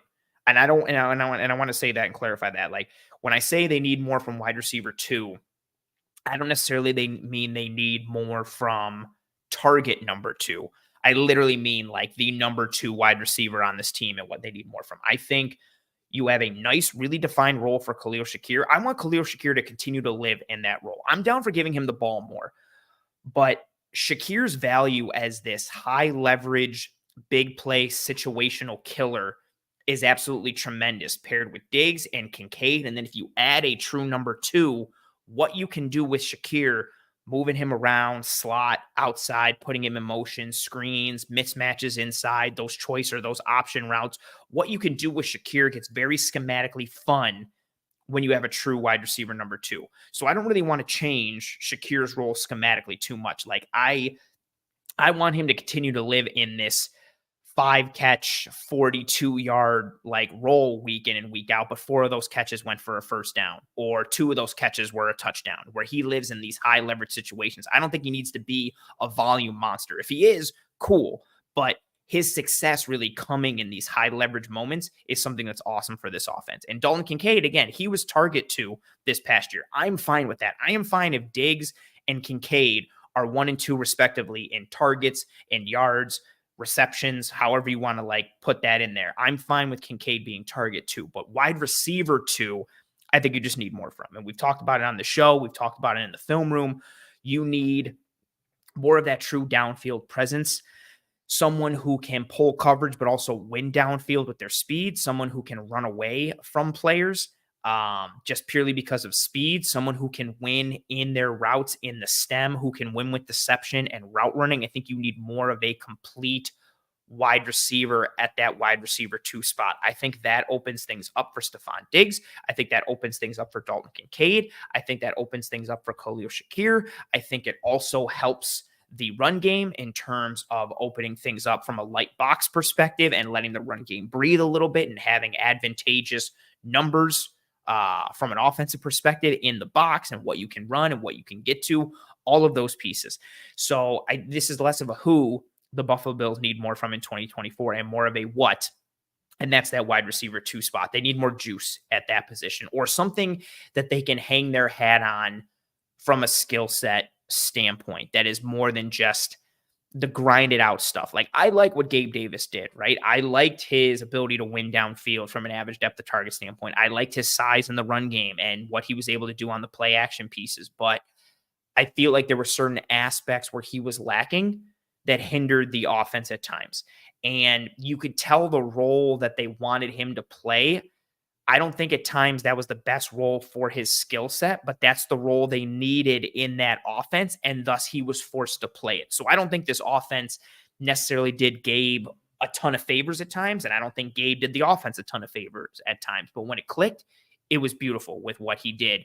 I just don't think the fit was ideally what it was supposed to be. And if you can lean into someone with more of an ideal skill set for that wide receiver 2 role, more of a true X receiver standpoint, who can win on the backside one-on-one, who is a true threat to go vertical and might need to pull coverage, or, you can't go single high safety because, okay, do you have to roll that single high safety over that wide receiver 2, and then you have to bracket Diggs on the other side? If you got, you're running trips to the other side, what do you do schematically? All those pieces, the stress that a true wide receiver 2 puts on a defense is tremendous. So again, when I say wide receiver 2, I literally mean like wide receiver 2 on the depth chart. I don't mean target number 2, because I think target 2 on this team is Dalton Kincaid, and I'm completely fine with that. I think that's a good thing. Stephon Diggs, Dalton Kincaid, Khalil Shakir, James Cook, factor in that wide receiver 2 and what they can do and who they can be. And man, that very exciting possibility schematically, especially from that like trips type of look. Like imagine you are in 11 personnel. So 1 tight end, 1 running back, 3 wide receivers, and you've got a really fun wide receiver 2 lined up by themselves to the left, and then your trip side is Stephon Diggs and Dalton Kincaid and Khalil Shakir, and then you have James Cook in the backfield. Like there's all these possibilities and all this schematic potential that you can have there. And not that trip side can't get it done on their own, but it opens up significantly when you have a true one-on-one beater on the other side, or a more complete and or dynamic skill set from your wide receiver 2 by himself on that side as the X wide receiver, to the point, okay, Do they have to play 2 high safeties because they need to put somebody over the top to the trip side and give help to the single receiver side? Okay, now there's less bodies underneath, which means Dalton Kincaid's eating now from a spatial standpoint, or Khalil Shakir is eating now from a spatial standpoint, or do you check to a run because it's a favorable box count for Josh Allen in the run game? So he checks to a run. Okay, now they want to respect the run more, so it's later in the game, and now they're bringing the safety down, and they have a single high alignment. Okay, cool. Is that safety cheating over to that single receiver side where your wide receiver 2 is? Oh, he's not? Okay, I'm checking that alert. Can my guy beat that corner straight up off the line and beat him one-on-one? Can he route him up? Can he beat him vertical? All these pieces start to open up more and get more exciting when you have that true wide receiver 2 capability. And that's what I'm talking about when I say the Bills need more from the wide receiver 2 spot. I think just from a schematic standpoint, it really opens up a lot just from one simple skill set addition dropping into the Buffalo Bills offensive bucket. Oh, that's a big one for me. Again, I have it ranked 4th here just because it wasn't person-based. It was more of a what than a who, and I didn't want to get into it too early. Could be very exciting. I love this comment from Jamal saying draft Jer'Jon Newton, defensive tackle from Illinois. Apparently, I read something on Twitter. He wants to go by Johnny Newton, which is what his Twitter handle is. So I'll be referring to him as Johnny Newton, defensive tackle from Illinois. Yeah, I've put out some really fun tape on him. Dude's a beast inside. I would be very much okay with him or Byron Murphy, defensive tackle from Texas, being the Bills draft pick at pick 28. Again, depending on what happens at free agency. I do mock drafts this time of year when I'm bored or I have time to kill, like when I'm waiting for something or I'm like sitting in line at the store, like I'll do one quick for like a quick minute and then hit send. But mock drafts are pretty useless right now. And even just saying like, oh, I gladly take so-and-so at pick 28 right now. It's February 20th. So many of these needs are going to change 2-3 weeks from now. For all we know, the Bills could sign Sheldon Rankins and Daquan Jones, and now all of a sudden you don't need a defensive tackle in round 1 if you're the Bills. So I could be sitting here right now being like, man, I'd love Newton or Byron Murphy at 28. 2-3 weeks from now, or 3 or 4 weeks from now, I might be sitting there being like, if they take defensive tackle at 28, I'd be cool, but I'd be pissed. Like so many things change, but yeah, Newton is a stud, and I really like him. John coming in with his weekly Troy Franklin commentary. I respect it. Let me grab this one because it's related. Roy saying, any concerns with Troy Franklin weighing under 190 pounds and being over 6 feet tall? Yeah, he's a little skinny, but you're not drafting him to be like a physical specimen. You're not looking at him to be like, okay, he's going to win with physicality. He's going to block dudes off the line. We're going to put him in a condensed split and ask him to crack down on a safety. You're drafting him for one thing, and that's speed. My bigger concerns with Troy Franklin, I'm not as high on Troy Franklin as a lot of the Bills community is. I like his speed. I think right now what he is more of a one-trick pony, but that one trick is absolutely tremendous. And now with so many of these guys coming out from college, a lot of it is projection-based. Anybody that you take, you are looking at them and being like, okay, here's what they are. Can we get them better here? Can we get them to become this? Like, where can they become? What can they become from a player standpoint? I just think there's a lot left to be desired with Troy Franklin from a route running standpoint right now, both in the stems and his breaks. I think he really just wins with speed, which is fine. Like in the Bills offense, the fit is absolutely tremendous. Like his ability to pull coverage and win downfield with speed, like dude runs like a gazelle. We'll see if he runs the 40 time at the combine, but he's a dude that I could see running in the high 4.3s, like 4.39. Maybe he goes down to like a 4.36. Like dude can absolutely fly. Now there's other aspects again to his game, the size, the physicality or lack thereof, what he is as a blocker, break tackle ability, route running standpoint, even some things at the catch point and being able to separate at the catch point or win at the catch point. I don't think are necessarily there, but the speed is so intriguing. And the thought is, again, you bring him in because you can't teach that speed. He opens up a lot of the offense in 2024, and then you try to coach him up and get him to be more of that route running player. And then if you add some quality route running to that speed, he becomes very, very, very dangerous. Carl says, Brian Thomas Jr. from LSU has been the most picked Bill selection at pick 28. Would that improve our production for wide receiver too? It would from like a skill set standpoint of what he is. Big, tall, fast. Like just send him downfield on routes. He's another guy I don't love as much as a lot in the draft community do, but I'm also not finished with my evaluation for him, so I want to say that. But he's another one. You're banking on the traits with Brian Thomas, and his traits are very fun from a plug and play standpoint, from the speed and the size into the Bills offense. Jamal says Malik Neighbors or Brian Thomas. Malik Neighbors every single day of the week. Neighbors is ridiculous. I don't think he's going to be there at pick 28. I actually not even think there's no way he's there at pick 28 unless some character issue comes out. But even then, he'd still have to fall significantly. I think there's no shot of Neighbors being there at pick 28. I would love it if he was, and I would run that pick up to the podium. He's absolutely nasty. Gentleman's Entertainment saying, what late round defensive tackle one can we take later and develop for a year or two? Late round. I think you even go into round 3 and 4 and stuff. I think you could take a Dwayne Carter from Duke, or I don't think Marcus Harris from Auburn's a 1, but he's somebody that I think you could rotate in as a 2 or a 3. I think Dwayne Carter's really kind of where I draw the line, and I think he's the 2 or kind of 3, but I do have to finish my defensive tackle evaluations as a whole. And see that piece.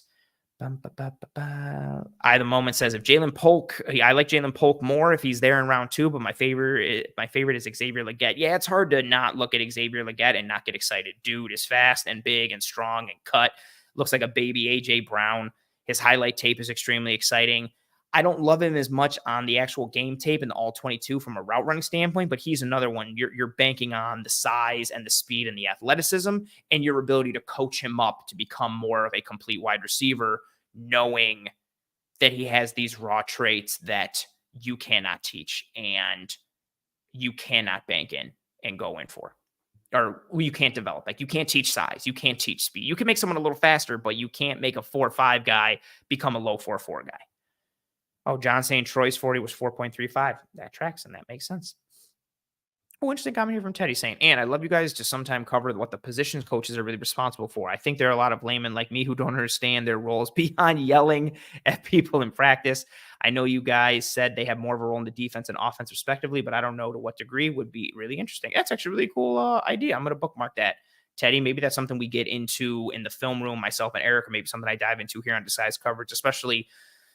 It's always a struggle at times to kind of fill the off season with content. That's a really cool idea, especially because, we've alluded to it at times, on the defensive side, certain position coaches will work on the third down package or the red zone package or the run game piece for that week. So there's all little intricacies and aspects of it. That's a really cool idea. I'll make a note for that. Another piece here that I think the Bills need more from in 2024. Don't yell at me. It's a very specific piece. Josh Allen. The Bills need more from Josh Allen in 2024. Before anybody yells at me and points out how many touchdowns he had or how Josh Allen is the offense, I get it and I understand. Josh Allen needs to be better from a decision-making standpoint and from a mechanical standpoint in 2024. The Bills need more from him in 2024. This is not to say that Josh Allen's terrible.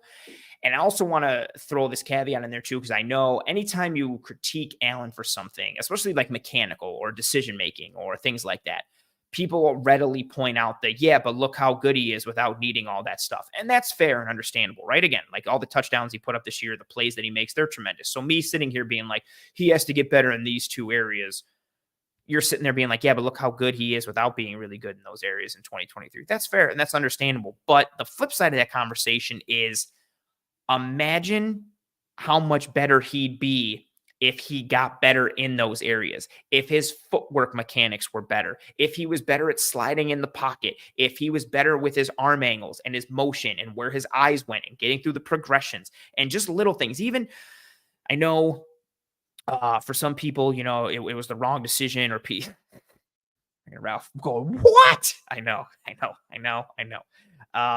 But even that throw to Shakir on that second down, that second last play for the Bills season against Kansas City, I think it was the right read. I think it was fine from a decision standpoint. Just slide in the pocket a little bit. Just a little bit better from a mechanical perspective. Get through. Step to the right a little bit. Give yourself a better opportunity to make that throw. Little pieces like that. And then ironically on third down, poor decision making. Should have hit Kincaid. Doesn't. Bills have to try for a long field goal and they miss. But I think better from a mechanical standpoint, especially with his feet. There's a lot of throws that he missed or throws that not even missed that he got there, but put his receivers in bad spots because he's got happy feet, because he's moving too much back there, because he's pitter pattering instead of having a good base and having his shoulders pointed in the right direction. Um, and again, the other side of that coin is, yeah, but he makes all these wild, amazing throws off platform or jumping in the air or with poor footwork and all this stuff. So again, I understand all that, but we've reached a point with Josh Allen and this Bills team where you have got to be perfect to beat Patrick Mahomes and the Kansas City Chiefs. And that's not even taking into account Joe Burrow and the Cincinnati Bengals, who are, I think, a bigger problem for the Bills than the Kansas City Chiefs are from a schematic standpoint. That's a conversation for another time. To win these playoff games, to win these games where you have a low margin for error, you have got to be perfect.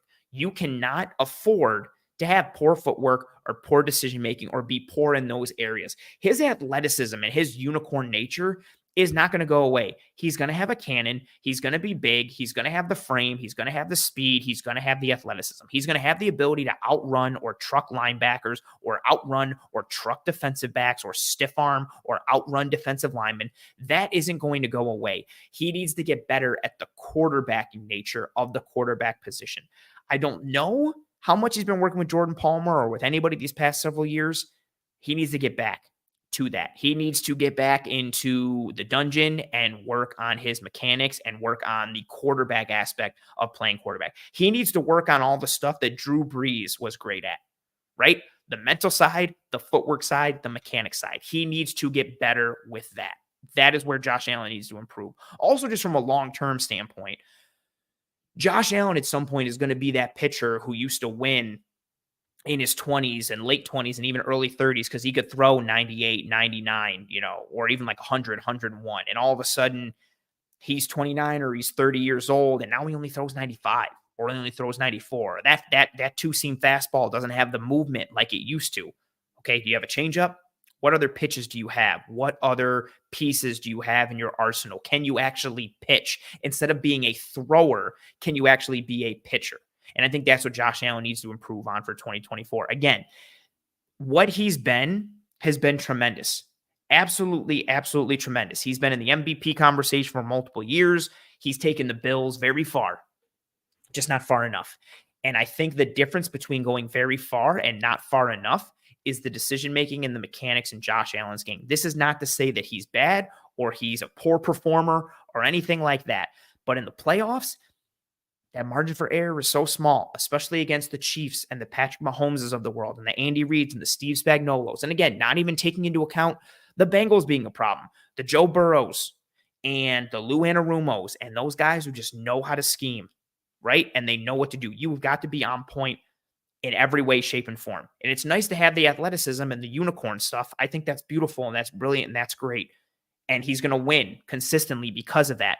But to really get over the hump, he's got to be better at the quarterback aspects of playing quarterback. Again, the easiest way I can put it is he needs to pitch more. He needs to become a better pitcher instead of just a better thrower or just a better athlete at the quarterback position. He needs to get better at the Drew Brees stuff of being quarterback. He's good at them. He just needs to get better. And that even in and of itself might be an unfair expectation or ask because he already is like a very good player.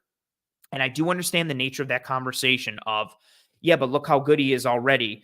Just surround him with better talent or get better pieces around him, which is fair.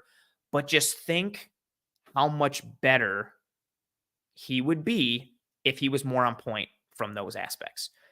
Walter saying Mahomes and Burrow were far from close to perfect, and they went and or won a Super Bowl. I think this need to be close to perfect is a Bill-specific need. I also think that when you look at Mahomes and Burrow, their quarterbacking aspects are usually on point. Footwork, mechanics, progressions, reads, timing, how they see the field. Allen and Mahomes are similar, but Allen or Mahomes sees the field better than Josh Allen does. Like, I think his understanding of the game is better than Allen's. Granted, he has Andy Reid and like what he has. I think that helps as well. And then Burrow, he doesn't have the athleticism and the arm talent that Mahomes and Allen have. So I think, but just by nature, he has to be better pre to post snap and processing and what he does and how he wins with his brain. He's not a bad athlete and doesn't have a horrible arm, but he has to win with more of the mental side because he doesn't have the physical gifts and tools that Mahomes and Allen have. But I'd like the whole like need to be close to perfect. Sure, maybe that is a Bill specific thing, but I think Allen just needs to improve in those areas because, again, he doesn't have to work on certain pieces that aren't going anywhere. Like, just don't get horribly out of shape, and you're still going to be big and fast and strong. Like, that's fine. So work on the mechanics, work on the science of playing quarterback, and see where that takes you. Because I don't think he has enough the past several years, and it's starting to hurt them like a little bit. And I see the comment here from Roy saying players are allowed to have an off season and enjoy other things. Oh, I see some of the other comments here. Yeah, absolutely. Like, no one's saying like, as soon as they lose, you have to be practicing every single day or 5 days a week, every day or every week in the offseason. Like, nobody's saying that, but his mechanics have gotten poor the past several years. And that just makes me wonder, what is he doing in the offseason with that? Maybe he's working on something else. Maybe he's working on, I don't know, arm strength or seeing certain aspects or trying to beat certain things. Like, maybe he's working on something else too much and he needs to put more effort and focus into this. I don't necessarily know. But I think he needs to be better from a mechanic standpoint and a decision-making standpoint. Well, here's a good comment here from Carl saying, when a receiver beats coverage and has a step or two going downfield, if Josh could drop it in the breadbasket, it would be awesome. Josh missed Stephon many times. We need explosive plays downfield. Absolutely. And, it's ironic, too, because, of course, against the Chiefs, Allen makes a beautiful throw to Diggs, and Diggs drops it, and it's right in his hands.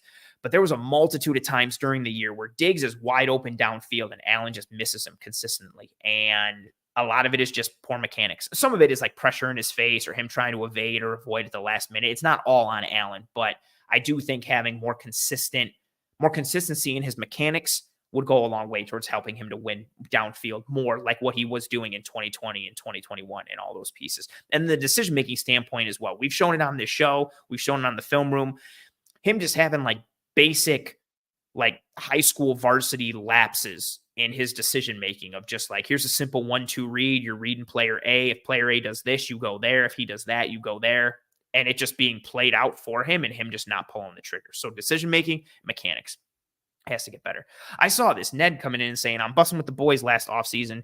Josh didn't sound like he was that serious last offseason. More golf and less focus on working out and nutrition. Yeah, I saw some clip where he said something of like, like my strength and conditioning coaches would be upset about what I'm going to say, but like, I don't do much strength and conditioning work or something in the offseason. Like, I think it was something strength and conditioning related, and less mechanical. Obviously, it's not a good look. Like, you don't want your quarterback coming out and being like, no, I don't really do much. But again, he come training camp time and come season time, I think he's always like one of those dudes leading in sprints, and he's got so many natural gifts. I think it kind of helps him out a lot. But if he just increased some of the focus in those areas, I think it would just take him to that next tier. Like, I think he would be able to surpass Patrick Mahomes if he had that more focus into the mechanics and the decision-making aspect of the game. But, again, it's a tough off season imbalance. And I get the notion of, these guys having lives and wanting to enjoy who they are and what they do. And I completely get it. But there needs to be more from Allen from the fine detailed perspectives of playing quarterback. And I just think if you could think about if you took the decision making and again, this isn't a like for like, because some of Josh Allen's decision making is what leads us to those high variance plays and that unicorn aspect of his play. But imagine if you took like Joe Burrow or Drew Brees' brain and put it into Josh Allen, or Tom Brady's brain and put it into Josh Allen. Like, those physical gifts combined with the ability to see the game, understand the game pre to post snap, and then also to have the mechanics on top of that. That's what I'm talking about. Then you truly get to an unstoppable level with Josh Allen in this Bills offense. Again, they already are a good offense. He already is a very good quarterback. And see, I like this comment here from Walter saying, I honestly don't care what he does in the offseason as long as he's prepared for the season, but that's just me. But that's my point. I don't think what he's doing in the offseason is preparing him for the season enough from a decision-making and a mechanic standpoint. Based off of the tape that I'm watching and seeing the decisions he's making and seeing the mechanical work, especially from a footwork perspective, I don't think he's doing enough in the offseason from that perspective. That's what I'm saying. Like, I'm in the same boat. Like, I'm not saying a dude has to grind every single day, but you have to be properly prepared for the season. I'm not saying he's not properly prepared. I'm just saying maybe some more focus needs to go into those areas and less into others. I don't know what his complete offseason routine and regimen looks like.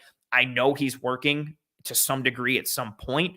maybe just put some more focus into those buckets and maybe a little less in others. Or if he is completely slacking, I'm not saying that he is, but if he is completely slacking, stop completely slacking. Maybe, slack less, but just put some more focus into those buckets again from a mechanical standpoint and a decision-making standpoint. I think that will go a long way for this Buffalo Bills team. Ooh, this is a really good way to talk about Dawson Knox from Zen Clover 84 saying, I think Knox is a good blocker first and a mediocre passing option whose contract never made sense. I think it's a really fair way to kind of classify it, unfortunately. I think when you paid Dawson Knox that contract, you were paying him for the future. You were paying thinking, man, 2 years from now, this contract is going to be a great value because we're paying him to be tight end 7 and he's going to be like tight end 5 or tight end 4. And we're going to have really good value. Just between the injuries, offensive schematics, and his own individual performance and development, we just haven't seen that. And it's been unfortunate. It's going to be, and again, I think it's going to be tough for him to kind of be that person that the Bills need more from in 2024, like I've laid out for it here, just because I don't think he's going to be high in the pecking order when it comes to dudes that are going to touch the ball and get the ball. Nice comment here from Walter saying, I still for Joe Burrow's DC and the defense. Yeah, that's fair. I take Lou Anarumo. That's fair for me. Lucas saying Allen needs to do what Tua does and work out privately with the receiving. And see, that's my thing too. Like, I think I don't know if it does happen anymore, but I feel like we saw that more in previous seasons. Like, we'd see Allen and the guys getting together in, I think, Florida, and they'd run routes and work on concept stuff. And we'd see the pictures and we'd see the practices. And like, I don't know if those are still happening and we're just not seeing the footage or if they're not happening anymore. But I would like as much work in the offseason as possible. Because again, I think this team continues to hit the hump. And a lot of it, again, could be solved with injuries. Like, if so many of these dudes don't get banged up this past year, I think it's a completely different season against Kansas City in the divisional round. But just speaking from a Josh Allen standpoint, yeah, I think there are some struggles that he could fix with a little bit of fine-tuning mechanically and just from a studying and decision-making standpoint. But, it'll be an interesting piece to see what they do going forward. John saying, too much emphasis on our nearly perfect quarterback. We will win a Super Bowl whenever the players around him play up to his level. Fair, but also he's got to continue to play up to that level consistently. Like, and it's so tough with Allen, right? Like, because he plays a good game and there's a good game plan against Kansas City in the divisional round, right? I think like a good aspect there. Then he barely misses that throw to Shakir on second down, and then he makes a very poor decision on third down. Granted, Tyler Bass should have made that kick. So that kind of negates it. And then the defense was super banged up. So maybe the defense, kind of lets them down anyway. Like, you're kind of this never ending loop or cycle or of trying to figure out like this chicken egg scenario of who let down who. But I just think there's been often too many times where Allen's mechanics or again, his decision-making like lead them astray. I think you see more connections on the deep ball in the year if his mechanics are better. I don't think you see the sluggishness in the offense if some of his decision-making is better. And again, you take some of that good with the bad, right? He has a poor decision or a poor throw, and then the next play, he stiff arms a defensive end in the face and jumps over a linebacker and he runs 30 yards for a first down. So it's kind of that whole like yin and yang aspect of Josh Allen. I just think if you can reduce the dark side of him, it increases the effectiveness. If you can decrease the dark side of him and just fine tune and smooth out a lot of those pieces, I think it just improves the offense drastically. And it has to be something that's talked about. We can't just sit here and constantly say like, oh, well, the defense has to get better and you have to get him more pieces and you have to get him this and you have to get him that. Like, at a certain point, and I'm not saying the Bills offense was loaded with talent, like, because I don't think that's the case. I think they have a good supporting cast. I don't think they have an amazing or great supporting cast. And I also think there's a fine line between like, I'm not saying rein him in or make him focus on efficiency and take away the high variance. You just need to fine tune the detailed aspects of his game, like footwork and decision-making. And I think that will go a long way towards taking him to another tier, to taking him to that Mahomes tier. Because Mahomes is in a tier by himself. And at a certain point, Allen's got to surpass Mahomes, right? And you can have a great supporting cast and you can beat Mahomes with a really good defense and everything else that you have and all these supporting pieces. I'm not saying that's not the case, but there are areas for Allen to improve. And I think that can't be thrown out. I'm not saying the defense doesn't have to get better. I'm not saying the supporting cast doesn't have to get better, but there are areas for Allen to get better at, and we need to have that conversation. Like, this was This was my 5th point in this episode of who the Buffalo Bills need more from in 2024. And I just picked it because it's an important one because his mechanics were poor at a multitude of times. So were his decision making. And he still had a great season. Like that, I think that's the important thing to not lose sight of, right? He had a really good 2023. Imagine how much better of a season he could have if he got better in these areas. Everybody has to improve. Just saying that Allen has to improve doesn't mean the players around him don't have to get better. That doesn't mean they don't have to tweak the roster or expect more from anybody on either side of the ball. But you have to assess everybody and you have to look at everybody. And I know Allen is a very good football player, but there are aspects where he can afford to get better. And if he does get better in those areas, man, just imagine. Again, it's like taking a pitcher who can throw 101 miles an hour and all of a sudden giving him a changeup and another pitch, like giving him 3 workable pitches that he can locate and work. Like, how much more dangerous do you become when you go from just being a thrower to an actual pitcher, right? That type of arsenal, it just gives you a better chance. I want this team and all the players in it to do whatever is necessary to make the entire team better and make all the players better. And Allen is tremendous, but there's a multitude of areas in his game where he can get better. And the 2 big ones, decision-making and mechanics for me. And Ned saying a few less INTs, we might have the 1 seed and a bye. That's fair.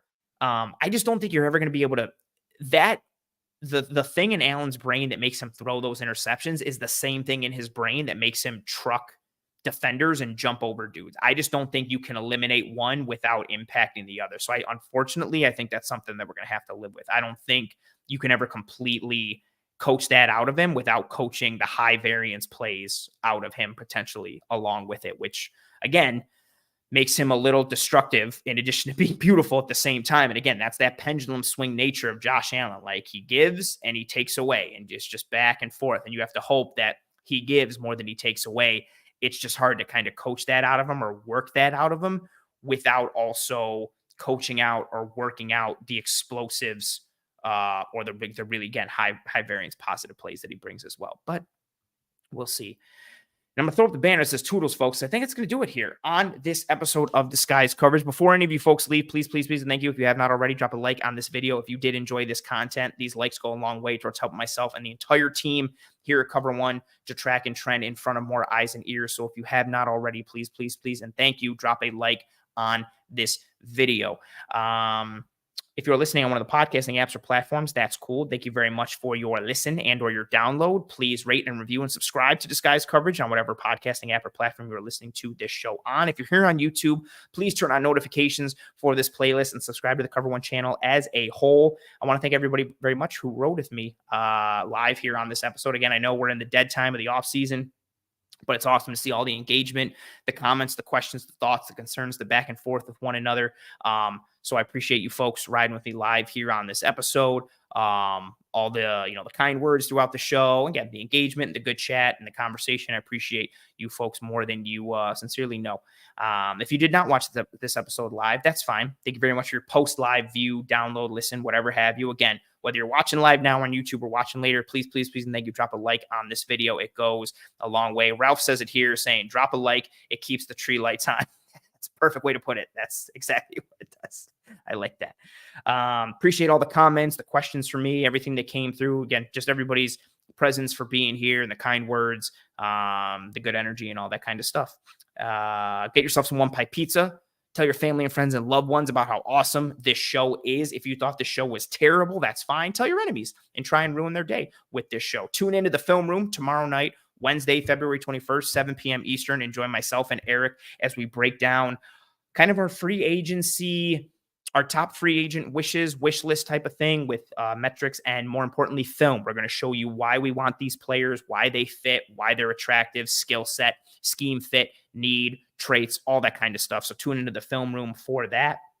And until that episode of the Film Room, or until next Tuesday, 9 p.m. Eastern, for another episode of Disguise Coverage, that'll do it for me here. And I will see you again, either in the Film Room or next Tuesday, 9 p.m. Eastern, for another episode of Disguise Coverage. Until then, I hope you and your family and friends and loved ones are all doing well and staying safe. Be kind to one another. Take care of one another.